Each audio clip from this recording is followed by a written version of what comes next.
Fala, criatura, tudo tranquilo? Prof. Rui aqui na área. E nesse vídeo de hoje nós vamos resolver a questão de número 13 da prova de conhecimentos específicos da UEPG, vestibular 2022. Aquela questão que nos dava alguns cicloalcanos, ciclopropano, ciclobutano, ciclopentano e ciclohexano e fazia pergunta a respeito da reatividade deles. Uma questão muito interessante, não é? Tão interessante quanto você se inscrever no nosso canal e já dar um joinha nesse vídeo, porque posso te falar, conteúdos maravilhosos como esse são postados diariamente aqui pra você e com certeza vão te ajudar a passar no vestibular, ok? Agora, sem maiores enrolações, bora pro vídeo! Considere os cicloalcanos representados a seguir e assinale o que for correto. Então perceba que ele me dá o ciclopropano, ciclobutano, ciclopentano e ciclohexano. Agora toma cuidado porque esses desenhos não necessariamente são os corretos, tá? A primeira coisa que eu posso te dizer é a seguinte: você lembra que esses anéis aqui, eles têm diferentes estabilidades. Por quê? Você deve se lembrar que como o carbono está fazendo só simples ligações, qual é a sua hibridização? Vamos recordar? Quando o carbono só faz ligações simples, a sua hibridização é do tipo sp3. E a hibridização do sp3, ela tem uma coisa muito importante que é o seu ângulo de ligação. Qual é o ângulo de ligação correto para essa ligação? É quando ele é de 109 graus e 28 minutos, ok? Esse é o ângulo correto. Agora, o que acontece? Se você olhar nesse ciclo, que é um triângulo, o ângulo interno não é de 109 e 28. O ângulo interno é de quanto? De 60 graus, muito distante do correto. Mesma coisa aqui, ó. O ângulo nesse quadradinho, que é o ciclobutano, é um ângulo reto, é um ângulo de 90 graus, distante do normal. Então a gente fala que aqui existe uma tensão angular associada. Então esses dois anéis aqui, ó, esses dois anéis aqui, são os anéis que têm a mais alta tensão angular, tudo bem? E qual é a consequência dele ter uma grande tensão angular? Esse cara vai ser pouco estável, ok? Ele é pouco estável. Rui, como assim? Qualquer coisinha que você puder fazer para quebrar esse anel vai ser favorável para o sistema, porque vai aumentar a sua estabilidade. Então a gente fala que esse cara aqui, ele tem uma grande tendência em sofrer reações de adição. Porque basicamente o que acontece na adição? A gente rompe o ciclo e essa cadeia fica aberta. Voltando a ser aberta, o ângulo volta para o valor normal, que é de 109 graus e 28 minutos, ok? Então esses anéis aqui, ó, por conta da sua alta tensão angular, são pouco estáveis, sofrendo reações de adição.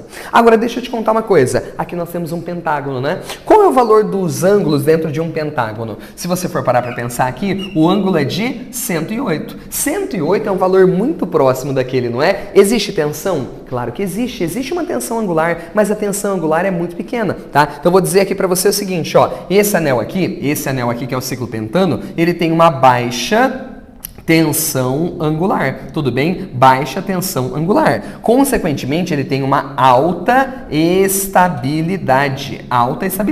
Então, esse cara não tende a sofrer reações de adição. Ele até pode sofrer se você forçar. Por exemplo, você pode fazer uma hidrogenação forçada em altas pressões, em altas temperaturas. Mas no normal, ele não gosta de sofrer adição. Ele prefere sofrer reações de substituição. Ou seja, ao invés de quebrar um anel, você vai trocar os seus hidrogênios por alguma outra coisa. É uma reação que ele gosta de sofrer. Agora, esse último, toma cuidado com ele, o ciclohexano. Porque quando você olha para cá, você está enxergando um hexágono regular. E se você for parar para pensar nas suas aulas de geometria, dentro de um hexágono regular, o ângulo aqui é de 120 graus. 120 é um valor distante daquele lá, não é? Só que eu vou te contar uma coisa. Esse anel aqui, que é o ciclohexano, ele tem uma tensão igual a zero. Ou seja, ele não tem tensão angular. Rui, mas como assim não tem tensão angular? Se ele não tem tensão, quer dizer que seus ângulos de ligação são de 109 graus e 28 minutos. Qual que é a explicação, então? A explicação é que o anel ciclohexano, na verdade, ele não é assim, tá? Esse cara que tá aqui, ó, não é desse jeito. Essa figura plana não existe. Na verdade, existem duas formas da gente representar o ciclohexano.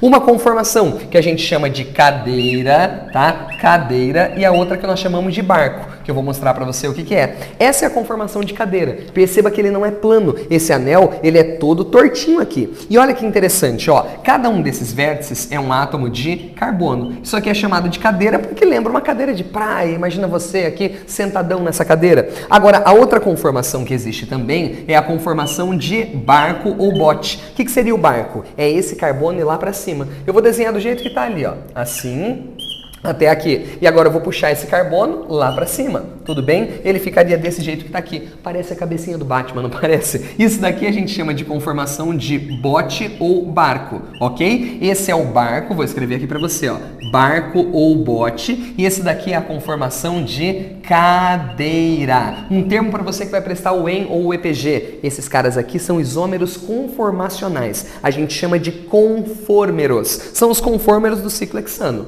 Qual dos dois é mais estável? A cadeira. Perceba que a única diferença é esse carbono aqui, não é? Como esses átomos de carbono estão mais distantes, os seus hidrogênios que estão aqui, eles ficam mais distantes também. E a consequência é que o sistema se estabiliza. Por isso que o equilíbrio é deslocado para a esquerda. E olha que interessante, os ângulos internos aqui são de 109 graus e 28 minutos, não existindo nenhuma tensão, ok? E é por isso que esse cara aqui, ó, é o mais estável de todos. Esse anel aqui é tão estável quanto uma forma de cadeia aberta. Por isso que esse cara, né, tem uma tensão igual a zero. Se você quiser provocar alguma reação nele, a reação também tem que ser do quê? De substituição. Rui, tem como quebrar esse ciclo? Claro que tem. Você pode forçar a hidrogenação em condições de pressão e temperatura muito elevadas. Mas tem que ser mais elevada do que esse, tá? Esse já era, lembra, difícil de você quebrar. Esse daqui é mais ainda, ok? Então qual é o anel menos estável de todos? Ciclo propano. Qual é o mais estável de todos? O ciclo hexano, que é o único que a tensão é igual a zero. Já vou te falar, se você depois for aumentando o tamanho desse ciclo, 7, 8, 9, aí a tensão começa a existir novamente, ok? Então, pensando nisso tudo que a gente comentou, nós vamos resolver o exercício. Vamos lá? Item 1. O ciclopentano pode reagir com HBr e formar o bromociclopentano. Cuidado, cuidado, cuidado. Tem um erro muito sutil por aqui. Cara, ele pode formar o bromociclopentano? Claro que pode. Se a gente pegar esse anel aqui e a gente reagir com um determinado reagente, ele vai formar quem aqui para nós? O bromociclopentano. O que seria isso? Eu quero destacar para você um carbono, tá? Pensa, por exemplo, nesse carbono que está aqui. Eu vou destacar ele para você aqui embaixo. Pode ser? Você concorda que esse cara aqui, ele tinha 2 hidrogênios, não é? Ele tinha 2 Hs. Você pode trocar um dos hidrogênios por um átomo de bromo. Vou colocar aqui, ó, um bromo agora, tá? E o outro eu vou manter como sendo H. Como é que a gente faz isso daqui? Para você provocar essa reação, você tem que reagir com Br2. A reação não pode ser com HBr, tem que ser com Br2. Quando você reage com Br2, vai acontecer uma substituição. Um bromo vai ser trocado com um hidrogênio. E aí você produz os bromos, ciclopentano, juntamente do quê? Juntamente de HBr. Então o erro foi falar que ele vai reagir com HBr. Não, ele vai reagir com Br2. O produto da reação, além do bromo ciclopentano, será também o HBr, ok? Então primeira afirmativa, falsa. Vamos para a próxima? Item 2. Todos os cicloalcanos acima têm o mesmo valor de ângulo de ligação? Claro que não. Lembra, aqui é 60, aqui é 90, aqui é 108 e aqui era 109 graus e 28 minutos. O ângulo deles era diferente e é por isso que as suas estabilidades eram diferentes. Vamos para o próximo? Item 4. O ciclobutano é um anel mais tensionado que o ciclo hexano. Claro, lembra? O ângulo de ligação no ciclobutano é de 90 graus. O ciclo hexano, o ângulo, na verdade, que a gente mostrou pela conformação de barco ou de cadeira, o ângulo correto era de 109 graus e 28 minutos. Portanto, é claro que aqui tem uma tensão maior. Aqui a tensão era igual a zero. Então, verdadeiro. O ciclobutano é um anel mais tensionado que o ciclo hexano. Ok? Vamos para a próxima?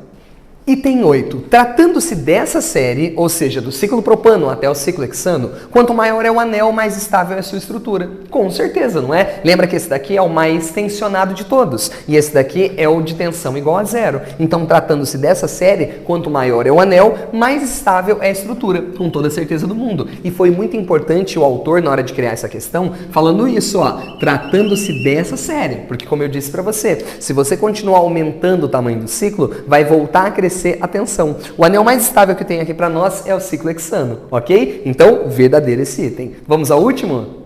Item 16. O ciclo hexano apresenta 2 conformações preferenciais, o barco e a cadeira. Perfeito, como a gente mostrou. Lembra que o ciclo hexano ele não tem essa forma plana, ele tem a conformação de barco e a conformação de cadeira. Lembrando que a cadeira é mais estável do que o barco. Então esse item aqui está verdadeiro. Vamos ver então como é que ficou o gabarito oficial dessa questão? E o gabarito oficial dessa questão traz como corretos os itens 4, 8 e 16, totalizando 28, exatamente como a gente previu nessa resolução. Mais uma vez a UEPG mandando muito bem numa questão, e eu espero que você também tenha mandado muito bem. Se você gostou, já dá aquele joinha, e caso tenha ficado alguma dúvida, comenta aqui embaixo, comentem, porque nos ajuda demais. Pode ter certeza que eu tenho o maior prazer do mundo em responder pra você, ok? E se inscreve, criatura, se inscreve no nosso canal, porque conteúdos maravilhosos como esse são postados diariamente por aqui. Ok? Espero você na próxima questão.